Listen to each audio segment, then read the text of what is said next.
अस्सलाम वालेकुम मुअज़्ज़िज़ नाज़रीन। ख्वाब में डरना, किसी अनजान चीज़ से डरना या किसी जानवर से डरने की ताबीरें क्या हैं? इसके अलावा ख्वाब में ख़ुद को डरते हुए मुख्तलिफ़ सूरतों में देखने की मुकम्मल ताबीरें आज की वीडियो में आपके साथ शेयर करेंगे। लेकिन वीडियो शुरू करने से पहले आप लोगों से रिक्वेस्ट है कि अगर आप पहली बार मेरे चैनल ड्रीम्स वर्ल्ड को विज़िट कर रहे हैं और आइंदा भी इस तरह के ख्वाबों की मुकम्मल ताबीरें जानना चाहते हैं तो मेरे चैनल को सब्सक्राइब कर लें और सब्सक्राइब करते वक्त साथ लगे घंटी के निशान पर लाजमी क्लिक करें ताकि हमारी नई आने वाली वीडियोस का नोटिफिकेशन फौरी तौर पर आपको मिल सके।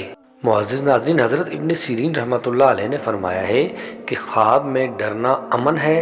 अगर कोई शख्स ख्वाब में देखे कि किसी से डरता है और डराने वाले का पता नहीं है तो दलील है कि उसको डराने वाले से कोई मकरूह बात पहुँचेगी।